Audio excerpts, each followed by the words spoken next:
Hello, and welcome to episode number 34 of the Hafey Digital Podcast, a show for creators, makers, and doers, where my goal is to help you make to the max. My name is Ryan Hafey.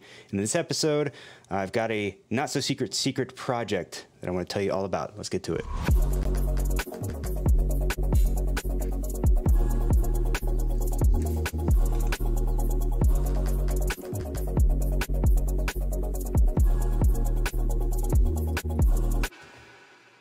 Oh, wrong button. Wrong button. Nope. Close enough. I moved some things around.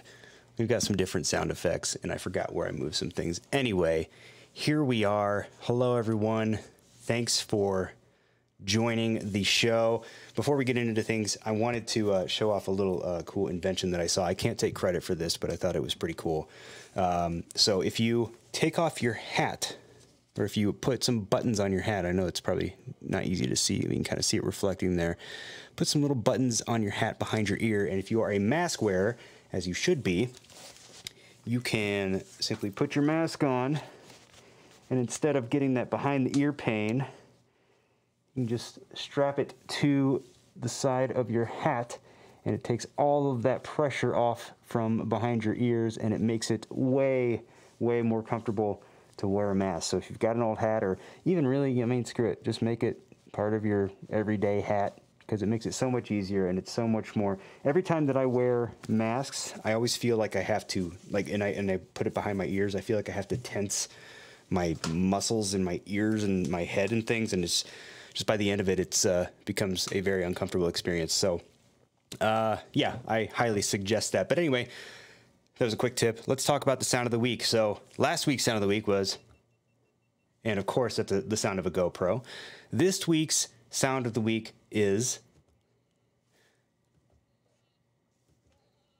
wait, can you guys hear that? Oh, I don't know if you guys can hear that. What's going on here?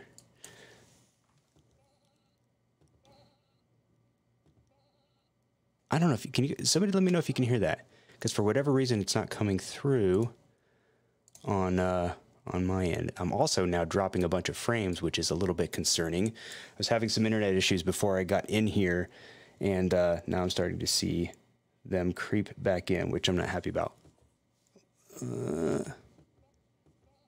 Oh no, what's going on with my audio?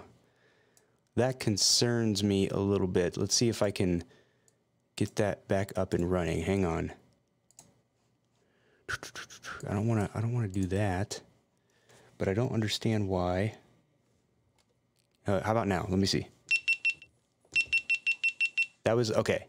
Now we're back up and running. So this was last week's. That was a GoPro, obviously. This is this week's sound of the week. And yes, I know that sounds like a goat, but it also pops up in a popular creative application. And I actually found it by chance. So tell me, the quiz this week is not what that sound is, because obviously it's a goat or a sheep or something.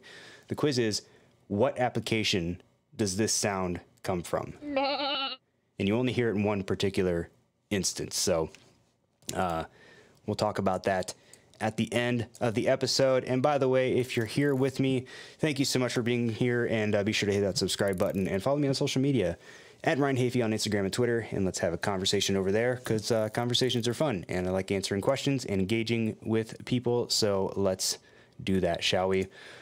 Okay, what's on the agenda for today? Well, for starters, we got to talk about the beverage of the week, which this week we are going with a, what is it? A citrus and green tea sparkling water from AHA.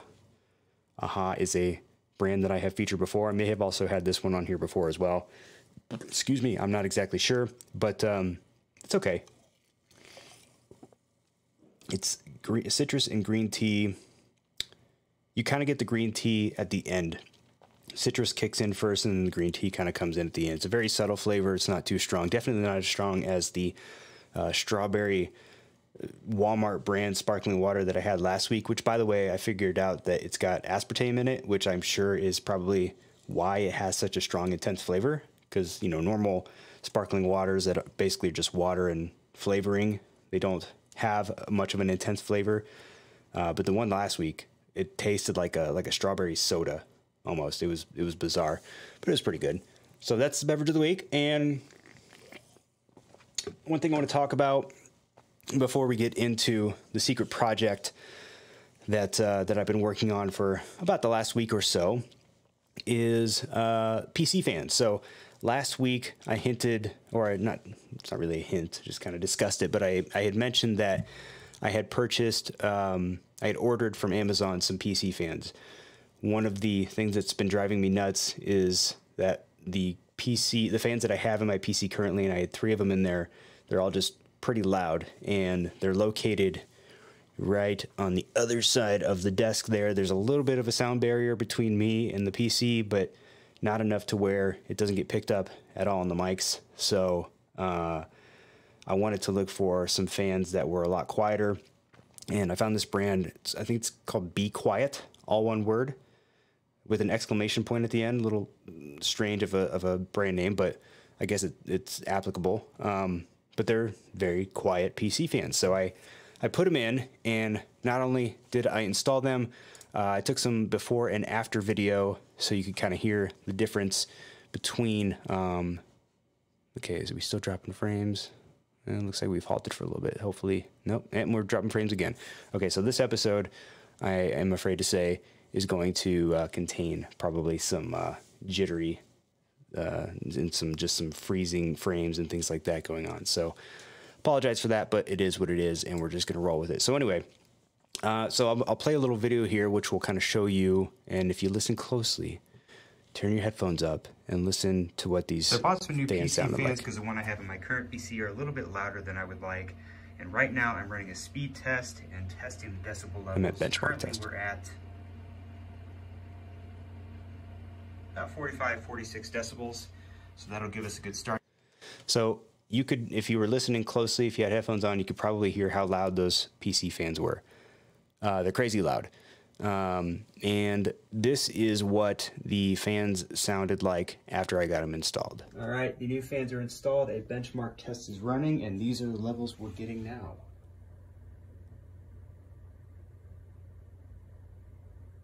About a 10 decibel reduction. I'll take it. Man, that difference is night and day. And for those of you just listening to the audio of this, I had my phone on. I have my work phone and my regular phone. I had my work phone sitting on the top of my PC tower, and I had like a decibel app going, a decibel meter app, and then I was filming with that phone with my other phone.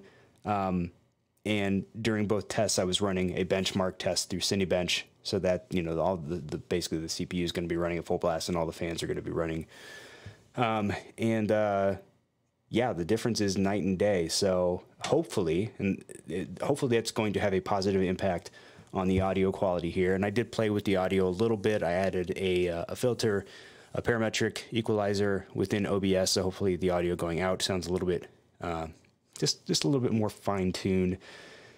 The only real other audio or just kind of ambient noise that I really want to work on at some point would be that of this light. It's the Godox SL60W, which is still a great light, but given its close proximity to me, like right now, I am touching the softbox. If I reach my hand out, I can touch the tip of the softbox, and then the actual light unit is probably another 3 feet behind that. And, you know, once I don't run it very high, I run it probably what, 35–40%, I think, at this point. And, but it still has a fan that runs. It's not super loud, and with a little bit of a noise gate, you can kind of take some of that out, but I can still kind of hear it, and it's a little bit annoying. So I know that Godox just recently released some super quiet versions of kind of similar light. I don't want to spend a ton of money on an aperture light. I know those are kind of the gold standard, but the Godox lights look pretty good, and if they can get quiet lights for a decent price, might as well give them a shot. So yeah, I'm happy about the upgrade to the PC, and those fans make it a lot better. So another thing I wanted to talk about, which actually relates to the main topic of this episode, is some issues that I was having around an application called VoiceMeeter. Now, VoiceMeeter, it's spelled voice, M-E-E-T-E-R. It's kind of like it's a free application, and it's kind of like an audio mixer for your computer. Now, the reason that I wanted that I needed to download it is what I want to do is I want to have people on the podcast via Skype, and I want those people to be able to hear everything that I'm hearing and everything that's kind of going on in the computer, whether it's on the desktop, whether it's my voice, whether it's coming from OBS. I want people to be able to hear all of it. Previously, I wasn't able to do that. I think I talked about an app called, or a plugin for OBS called Virtual Cam that will allow you to essentially repurpose your camera signal for Skype. So you can use it in OBS and then it gets repurposed for Skype. And then, so that way, if you're talking to someone on Skype, they will see what you're seeing now. If I go to this angle here, they're going to see that. If I go to this angle here, they're going to see that. They see this camera angle. I remember it was, I don't know, it was one of the earlier episodes, had a buddy of mine on the podcast via Skype, and I couldn't figure that out initially, so I actually had to do a separate webcam that I plugged in via USB, and then I was able to interact with him through that, but he wasn't seeing anything that was going on. He wasn't seeing this angle. He was seeing a crappy webcam angle of me, because that's the only way I could figure out how to do it. And of course, he wasn't hearing any of the sounds and things like that. So what I want to do, the first problem is solved in that I can now have people on via Skype and they can see this camera. The second problem is that I can't get them to hear all of the audio. So they can, I've set it up to where they can hear this, they can hear my spoken word, and then they could also hear any, that's the freaking sound effect I was looking for earlier. But, you know, they can hear these sound effects because it's coming from the Rodecaster, and so is my voice going through Rodecaster, but they can't hear any sounds that are coming through OBS, like when I do the intro or when I do the little, you know, subscribe animation. People can't hear that. That's where VoiceMeeter comes in. So I asked in a couple different forums and chats and things like that if, you know, what would be a good option to try to fix that, or how could I fix that? And I've heard of VoiceMeeter before. I downloaded it, tried to play around with it a little bit, and it was just a little too difficult for me to figure out. I couldn't wrap my head around it. But I figured, okay, it's been a while. I've been working on this for a while, and I have a little bit better understanding of how things are working now. Maybe I'll try it again. So I downloaded it again, and there's a few different versions of VoiceMeeter. There's just the regular, like, kind of standard VoiceMeeter. There's VoiceMeeter Banana, which is like a souped up version of the original. And then there's VoiceMeeter Potato, which is a souped up version of VoiceMeeter Banana. I think just has like more inputs and things like that. And I don't know if there's any versions beyond that, but VoiceMeeter Banana sounded like the one that I would need. Downloaded it, and I actually got it to the point where, let's see, I feel like I need to, so let me back up a little bit. So VoiceMeeter, what it's supposed to do is allow you to just kind of, you can have, imagine like a mixing board like the Rodecaster. You know, you have inputs, like microphone inputs. You might, you know, in a normal audio interface, you're going to maybe have some line-in inputs and, you know, quarter-inch jack inputs and things like that. And then you'll have outputs. You'll have ports that will send those signals out. Well, VoiceMeeter kind of works like a virtual version of that, to where you'll have a set amount of inputs, and you can assign each of those inputs to different things. So one input I could set as the Rodecaster here. If I have another kind of input, you know, some other audio input, I could set that as an input. And then you set outputs, and then you can use these things called virtual cables, which sort of allow you to loop audio through, which is what I was being told would fix my problem, and it did. So what you do is you download VoiceMeeter, you download the VoiceMeeter virtual cable, okay? one of the inputs you set up as your audio interface, in my case would be the Rodecaster. Another one of the inputs you would set as this audio cable. And then in Skype, in your audio preferences, you would change the main input for that to this audio cable, if I remember correctly. Don't take any of this as instructions for how to set up VoiceMeeter Banana, because the point of all of this is that I ended up just having to turn it off and revert back to everything. But so, and then from there, you can say, okay, I want Skype audio to come into my headphones, but I don't want it to go to this output. If you select different outputs, you can determine where you want that audio signal to go. So it sounds kind of confusing, and for me it is. There's a couple tutorials out there online that I've tried to follow with not a ton of success, because I feel like there's either some steps missing, or the tutorials that are available aren't, the scenario and the problem they're trying to solve, or the way that they're routing audio is not the same as mine. So I'm not getting the same results as some of these people online. It's not as easy as it just being a step-by-step process. So I played with this for a long time, and the good news is that I was able to get all audio through to someone on Skype.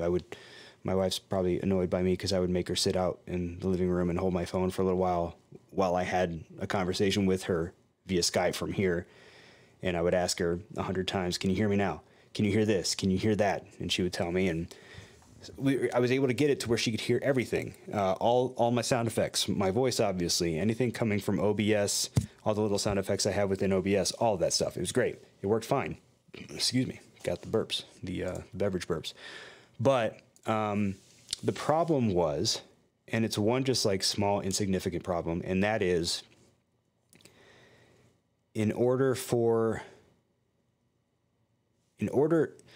so if I have desktop audio, let's say if I open like iTunes or something and play a song off of there, that goes to the Skype recipient as well, which isn't a problem.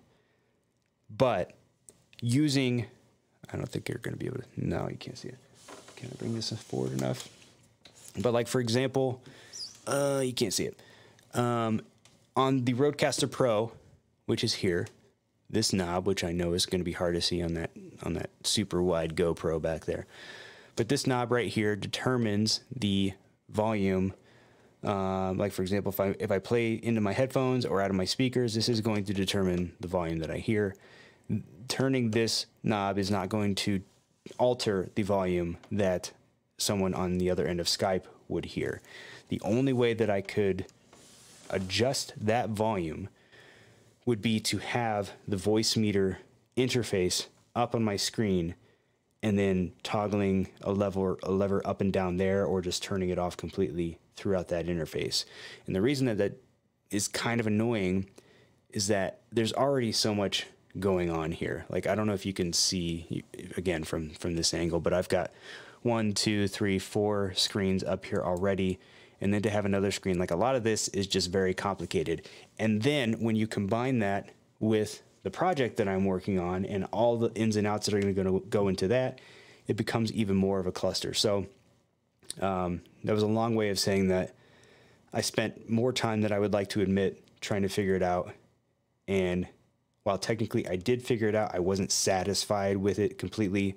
So then I just reverted back to everything. Now, the way that things are set up now, it'll still work with this concept, this thing that I'm going to be doing, with the only limitation being that whoever I'm talking to on Skype won't be able to hear any of the audio that's being played through OBS. Right?